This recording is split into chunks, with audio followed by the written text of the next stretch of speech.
Padre, queremos agradecerte una vez más con todo nuestro corazón que nos congregas, que nos atraes, que nos llamas, que nos enamoras, Padre.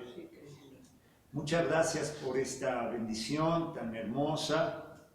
Y ahora, Padre, queremos que el agua de vida, que tu Espíritu Santo, que el poder de tu resurrección, que la gloria de tu amor, Padre, inunde nuestras vidas. Todo esto traiga como fruto que nuestras vidas se transformen y podamos reflejar un poquito más cada vez tu rostro, Padre, el rostro de tu Hijo en nosotros.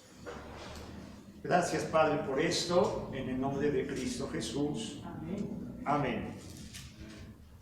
Esta tarde vamos a comenzar con algo que nos va a dar pie para comprender un poquito mejor, un poquito más, un tema que hemos tocado en distintos momentos, o una frase, es particularmente una idea, una verdad, pero que hoy vamos a pedirle al Espíritu Santo que nos ayude a aclararla un poco más.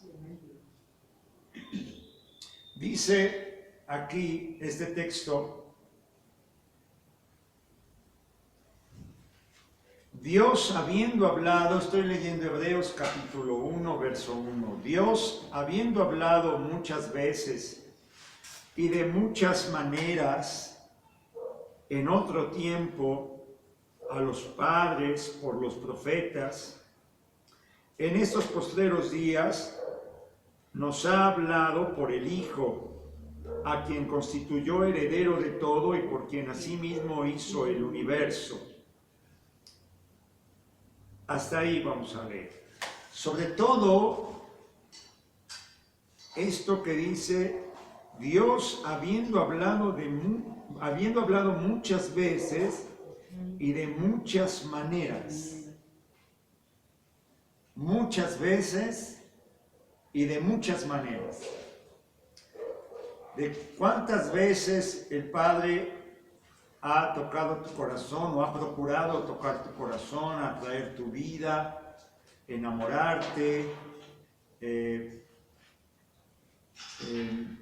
poner en tu corazón el deseo o la decisión o la elección, el consentimiento a esto? ¿Cuántas veces el Padre ha intentado el consentimiento de tu corazón para que te dejes amar por Él, habiendo hablado muchas veces y de muchas maneras? ¿De cuántas maneras? De muchas. De muchas. La verdad que quiero esta tarde que podamos comprender de mejor forma e intentando hacerlo con ejemplos muy concretos, muy específicos, muy sencillos, es la siguiente. Hemos dicho más de una vez, varias veces, que necesitamos ver la realidad como la ve Dios, ver las cosas como las está mirando Dios, ver lo que Él está mirando y como lo está mirando, porque la realidad, hay veces que nosotros la vemos con solo nuestros ojos, con solo nuestro corazón, y nos quedamos cortos y nos puede engañar nuestro propio corazón, nuestros propios sentimientos, nuestras propias emociones, nuestro propio parecer. La realidad es una, no es que haya más de una realidad, la realidad es la que es. Hoy es viernes, hoy estamos en este lugar, hoy estamos juntos, estamos escuchando esta palabra. La realidad es la que es. No es que haya una como espejismo, ¿no? La realidad es la que es, pero nosotros tenemos los seres humanos, tenemos una mala manía, que reducimos la realidad a nuestro propio pensamiento. Y ese es el problema. Pensamos que las cosas son como son, creemos que las cosas son como las pensamos. Reducimos la realidad a nuestro único pensamiento. Yo veo algo, pienso a través de mis sentidos, a través de mi corazón, a través de mi percepción, a través de mis pensamientos, veo algo y pienso que la realidad es eso que estoy pensando. Y ese es el problema, un grave problema, porque reducir la realidad a lo que pensamos nos deja muy pobres y muy angustiados muchas veces. Y es lo que voy a tratar de explicar hoy con más detenimiento, porque hace poquito algunas personas me preguntaban y me daba cuenta que no lo hemos explicado lo suficiente. Que daba la idea de que hay una realidad que es la de Dios y otra realidad que es la de los hombres, y la realidad de los hombres no es, pero la realidad de Dios sí es. No, la realidad es una. Pero eso que miramos lo queremos reducir, simplificar a lo que pensamos, a lo que yo pienso. Y esto es un ejemplo que han puesto varias veces, lo he escuchado en distintos ambientes, en distintos contextos.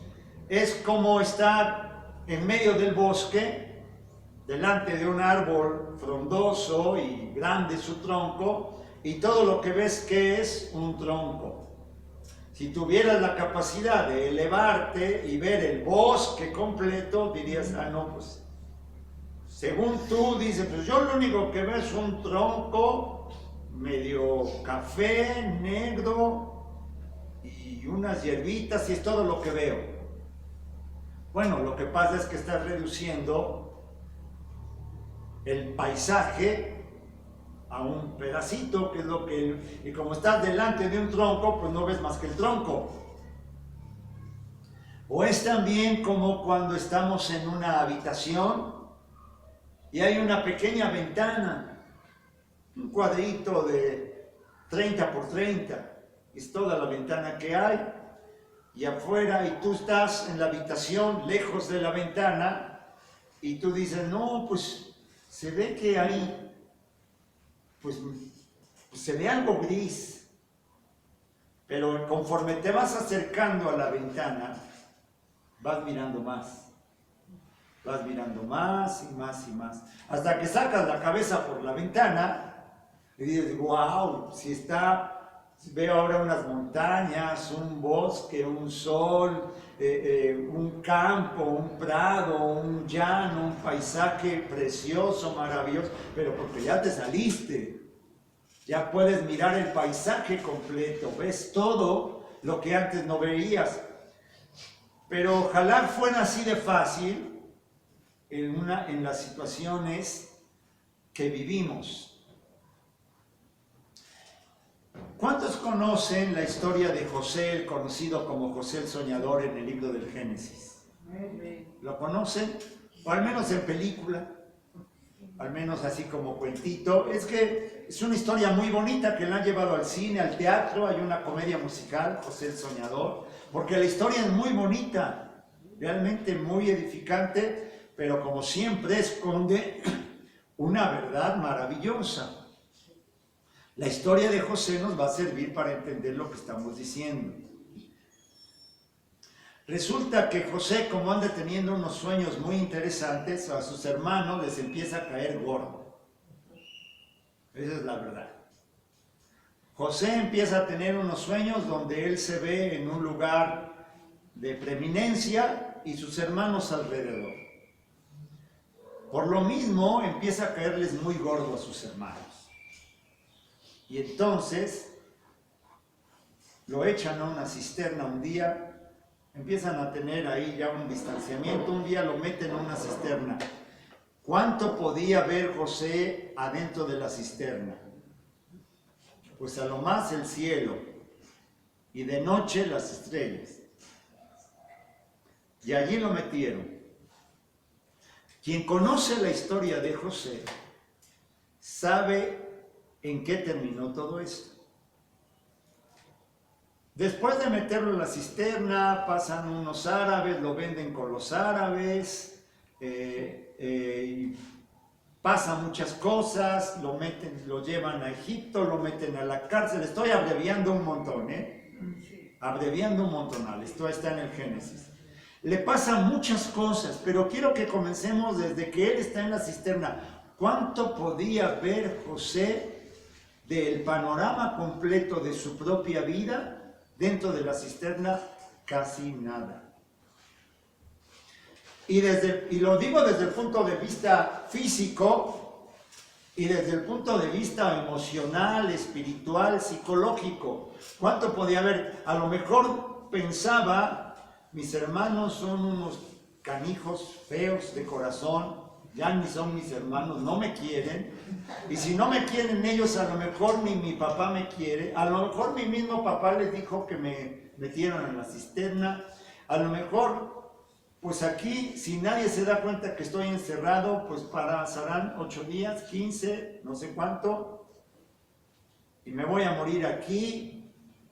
No sé cuántas cosas pudo haber pensado José.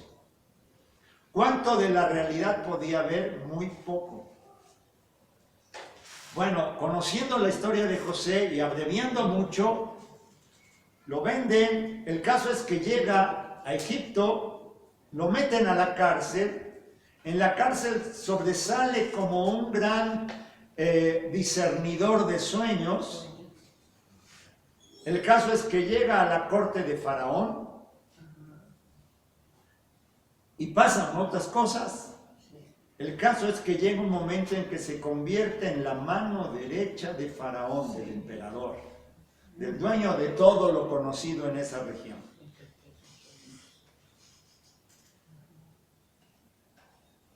¿Todo esto para qué?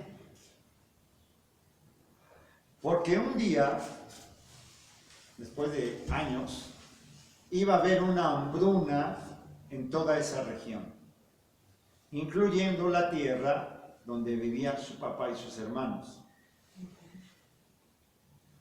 Cuando llega ese tiempo de mucha hambre, de sequía, llegan sus hermanos y su padre, su pueblo, su familia, y por el lugar en el que se encuentra ahora José, de ser la mano derecha de Faraón, les puede ayudar con todo el grano que necesita. Pero bueno, eso lo vemos porque ya sacamos la cabeza por la ventanita o porque ya nos subimos una montaña y vemos el bosque completo. Pero encerrados en la cisterna, fíjate hasta dónde llega esto. Esta situación de que sus hermanos se indispusieran con él y lo vendieran y quedara encerrado en una cisterna, todo esto, aunque él no sabía, nadie más sabía, pero al ver la realidad completa era para que ocupara un lugar importante y pudiera ayudar a su familia cuando viniera el hambre. Pero no solo esto, si no hubiera podido José ayudar a su pueblo en esta hambruna y el pueblo hubiera muerto, no hubiera habido pueblo de Israel, no hubiera habido profetas, no hubiera habido una historia de un pueblo en medio del cual surgiera el Salvador del mundo. Y tú y yo hoy no estaríamos aquí. Y todo porque unos muchachos sangrones vendieron a su hermano y lo metieron en una cisterna. Y gracias a que lo vendieron, esos árabes lo hicieron llegar a Egipto. Pero es que esto es sorprendente. No solamente para alimentar a su familia en el tiempo de hambre. No. Llega hasta mí hoy. Como dice este canto, ¿qué sería de mí si no me hubieras alcanzado? ¿Dónde estaría hoy si no me hubieras perdonado? Habría un vacío en mi corazón, vagaría sin rumbo, sin dirección, si no fuera por tu gracia y por tu amor. Porque Jesús me salvó, te salvó y salvó a la humanidad entera. Bueno, si José no llega a Egipto, si José no es vendido, eso es lo que queremos decir con que no miramos la realidad completa. Y como reducimos la realidad a lo que pienso, me pongo en el lugar de José. Mis hermanos están enojados conmigo y me meten en una cisterna y yo digo, no me quieren ni mis hermanos, ni mi padre, seguramente mi padre ya me desconoció, no me quieren volver a ver, soy el peor de todos, nada me sale bien, todo me sale mal, soy lo peor que hay en esta vida. ¿Es verdad eso? ¿Era verdad eso? ¿Alguien tiene alguna cosa que decir? ¿Era verdad eso? Lo que pasa es que si así hubiera pensado José, es que estaba viendo una millonésima de milímetro de la realidad. Y la realidad era mucho más amplia. Cuento una historia más cercana, sin decir nombres, pero que conozco. Un poquito le añado algo para que se quede más redonda, pero es real.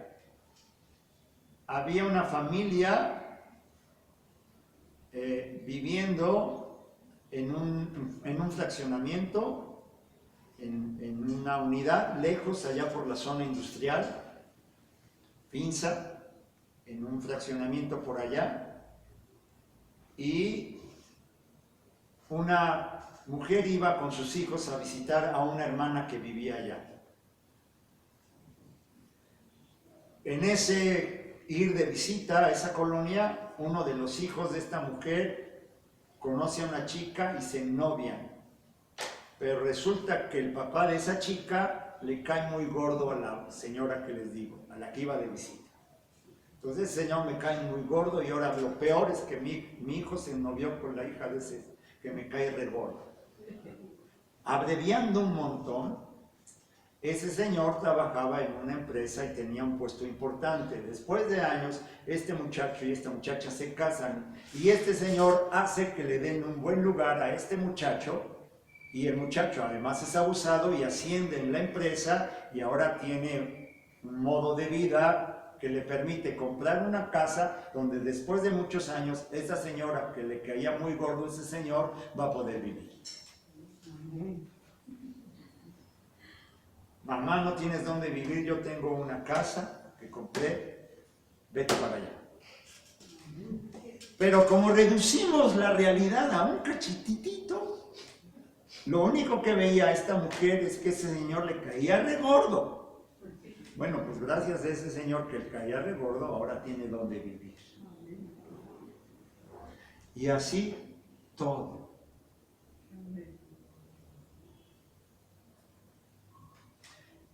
Yo recuerdo el testimonio de un hermano que después de una enfermedad grave que casi lo lleva a la muerte y luego una convalecencia de casi un año, el hermano cuando regresó y pudo dar testimonio dijo, mi testimonio es el siguiente, que la sanidad física que Dios me concedió fue el piloncito, porque lo más grave de mí es que yo tenía tan duro el corazón que nunca le iba a abrir mi corazón a Jesús si no es porque paso por esta situación tan difícil. De otra manera, mi corazón hubiera seguido completamente cerrado. Así que le doy gracias, sí por la salud física, pero sobre todo porque tocó mi corazón. Ahora, Dios manda las dificultades, las enfermedades, nunca. Dios siempre estará a favor de la vida. Cuando un hijo suyo, ¿y quiénes son hijos de Dios? todos, toda la humanidad. Dios no hace diferencia ni de raza, ni de complexión física, ni de situación económica, ni de clase, ni de religión, ni de estatus, ni de nada. Es su hijo, un cristiano, un metodista, un católico, un musulmán, un judío, uno de África, uno de América, uno de Europa, un ateo. Todos los ateos son hijos de Dios, todos. Todos los creyentes son hijos de Dios, todos, todos. Y Dios, solamente Dios, que es papá de todos, ama a cada uno en lo particular, como si fuera el único. ¿Tú sabes que a mí Dios me ama como si fuera su único hijo? Lo que pasa es que lo hace lo mismo contigo. Te ama como si fuera su única hija. Único no en el sentido de que no hay más, sino único en que cada uno de nosotros somos único para Él. ¿Quién tiene más de un hijo? Cada uno es. ¿O hay alguien que es mejor? ¿Hay alguien que merece más amor que otro? Cada uno es único en su particularidad. Y así ama Dios a cada uno de los seres humanos, de toda la humanidad, de toda la historia de la humanidad, a todos igual que a ti. ¿Qué tal te quiere a ti? ¿Qué tal te ama el Padre a ti? ¿Cuánto ha hecho el Padre por ti? Como estamos viendo ahorita, lo que está escrito en el Génesis fue por ti.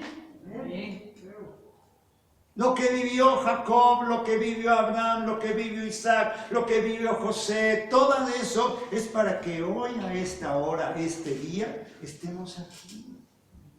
Para hacernos casa. Pero ¿cuál es el problema? Que reducimos la realidad a lo que vemos. A lo que iba. Puesto que Dios es papá de todo ser humano, de todos y cada uno de los seres humanos, Dios no se dedica con cada uno de los seres humanos, aunque sean miles de millones, a ayudarlos, a ayudarnos para que nuestra vida sea lo más feliz posible. Cuando una persona, cualquiera que sea, en cualquier parte del mundo, enferma, papá no se va a dedicar más que a ver de qué manera le ayuda para sanarlo.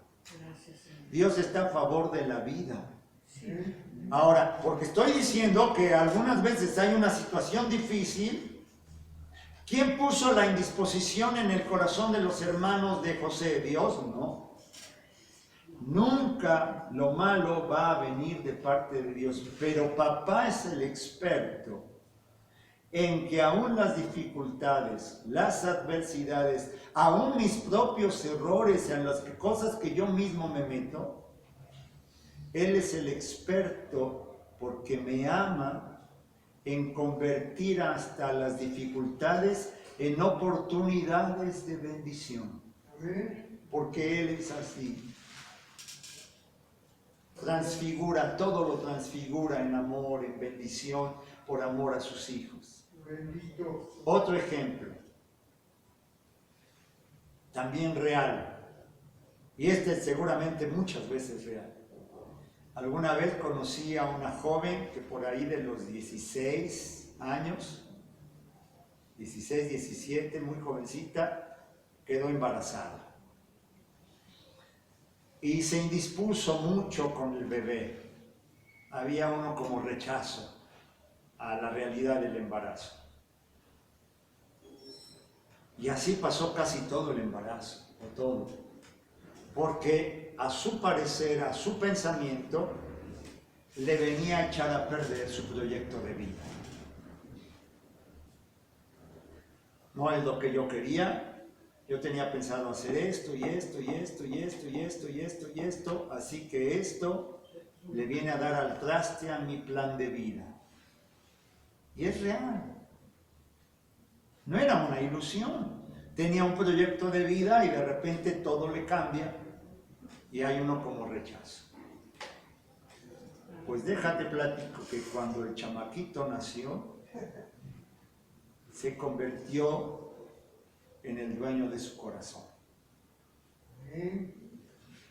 Y yo te aseguro que si vamos y le preguntamos, ya el muchacho ha de ser un muchacho universitario, le preguntamos si le echaron a perder la vida, y estoy seguro porque los he visto, ¿qué va a decir? No, si él es mi vida. ¿No entendería yo la vida sin este muchacho?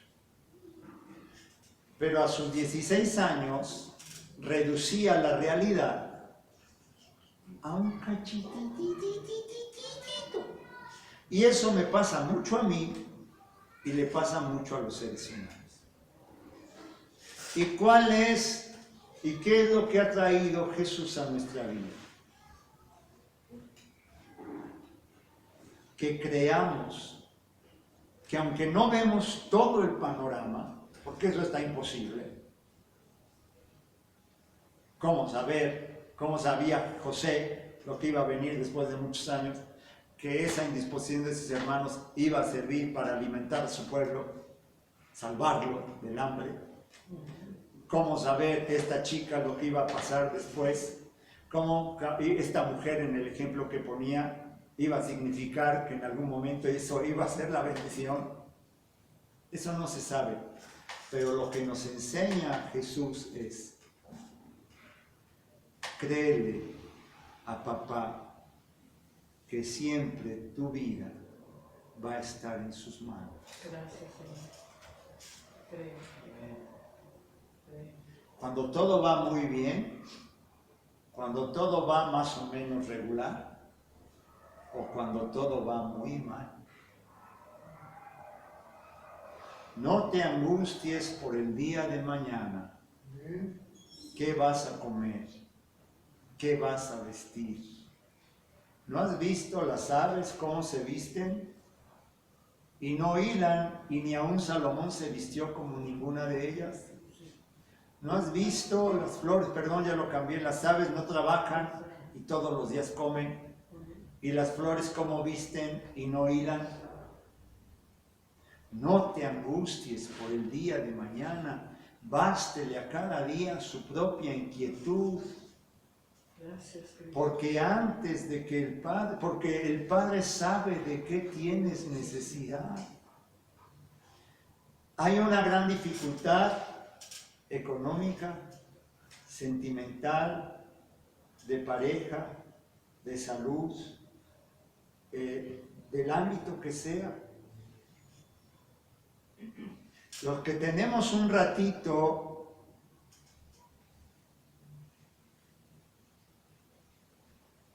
abriéndole el corazón y consintiendo el amor de Jesús, dejándonos amar por papá,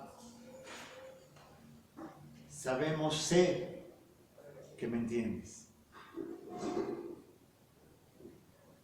Pero ¿qué pasa cuando pasamos por las situaciones y reducimos la realidad a lo que pensamos?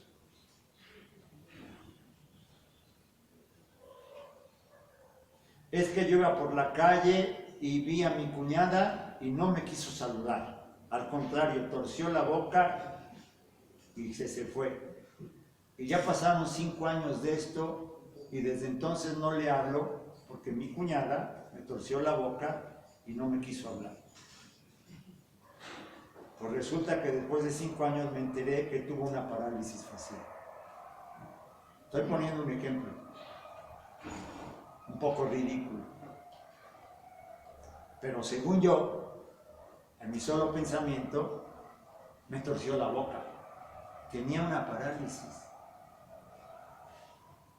Por eso no me habló. Y por eso su rostro era distinto. Es un ejemplo malo, creo. Pero todos los demás están muy buenos porque son reales. ¿Cuántas veces en mi cama, lleno de angustia, con insomnio, por reducir la realidad a lo que pienso, me estoy ahogando?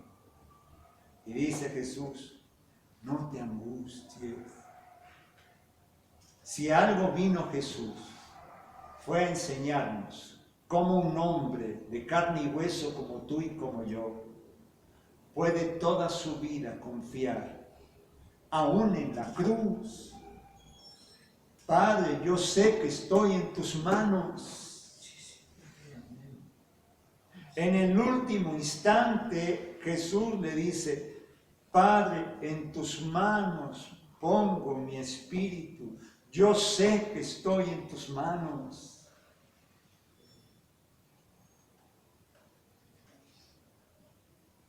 Lo que pasa es que esto, lo descubrimos, siempre va a ser después, a veces mucho después. Otro ejemplo que he puesto, me gusta ponerlo, que les he platicado en la universidad, me hice muy amigo de un profesor, y nos hicimos amigos, pero amigos de una manera sorprendente. Nos veíamos el viernes o el sábado, si íbamos al cine juntos o él comía en la casa. Se hizo muy amigo de Lolita y mío, amigos, pero una cosa tremenda. Así, una unión. En la escuela decían que él era mi papá y yo era su hijo. De broma lo decían, pero es que era evidente.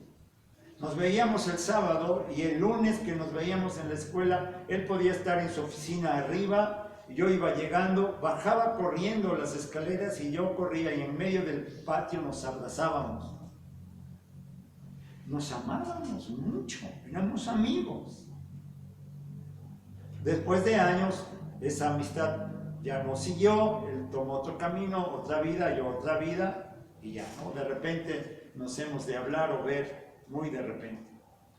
Después de como 30 años, entendí que esa amistad fue suscitada por mi Padre Celestial para que un día yo pudiera tener una experiencia de vida que me permitiera entender un poquito más lo que significa cuando Jesús me dice que quiere ser mi amigo. Tengo como que una herramienta, tengo una clave, un secretito ahí, por haber vivido una experiencia tan fuerte de amistad. Digo, Jesús, te entiendo un poquito más. Bueno, hoy me doy cuenta, después de 30 años, que esa amistad, su mayor riqueza no era en sí misma, sino todavía más. Era para que un día pudiera decir, te entiendo un poquito, Padre. Y así todo. Por eso, dejemos atrás esa terrible manía de reducir la realidad a lo que pensamos y sentimos.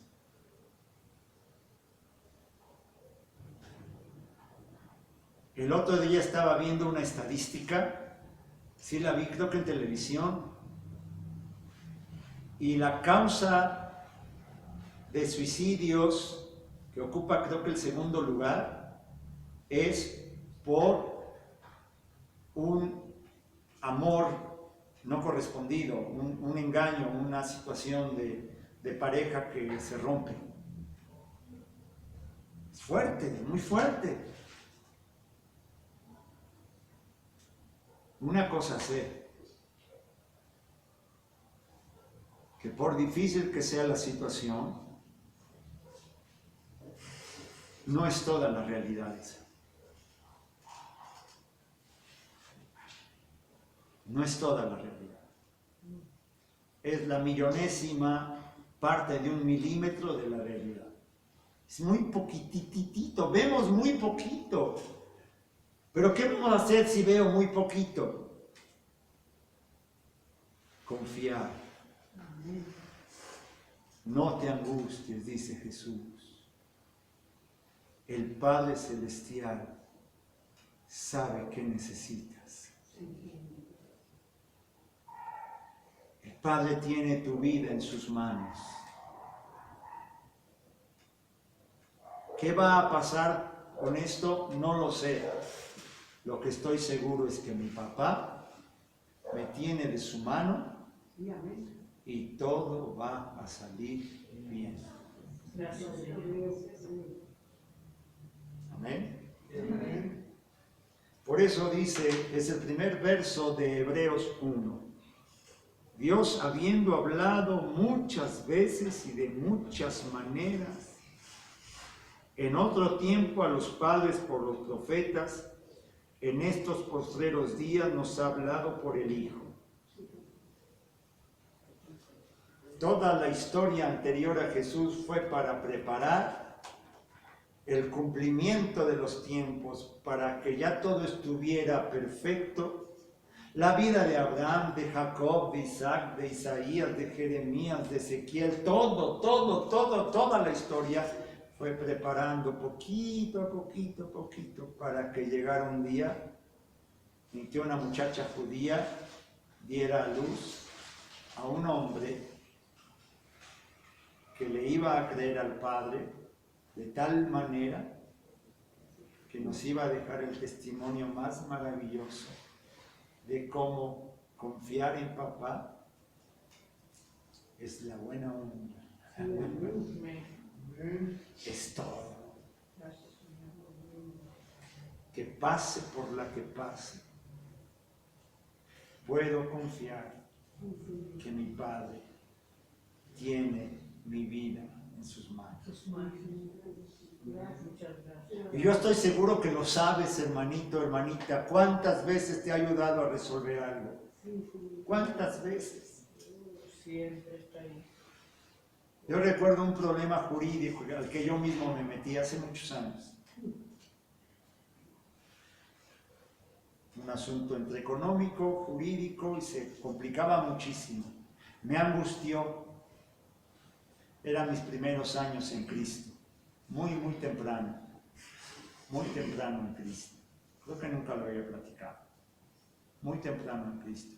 Me angustié mucho. Porque si eso se complicaba, iba a convertirse en un problema jurídico, judicial, cárcel, cosas así. Pero en la iglesia me habían enseñado una cosa. Y tú cuando ores, entra a tu closet y cierra la puerta.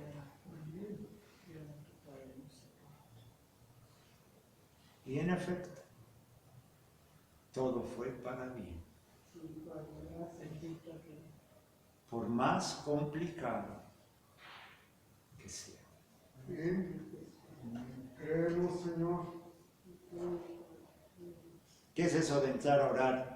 A escuchar la voz del Padre que te dice, no te angusties, no te angusties, yo sé de que tienes necesidad. Y es verdad. Y por eso es que muchos hombres y mujeres se hacen amigos y amigas de Jesús.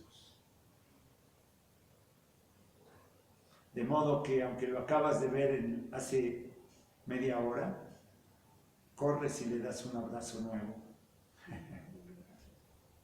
Para que le digan de broma, es que es su papá y es su hijo.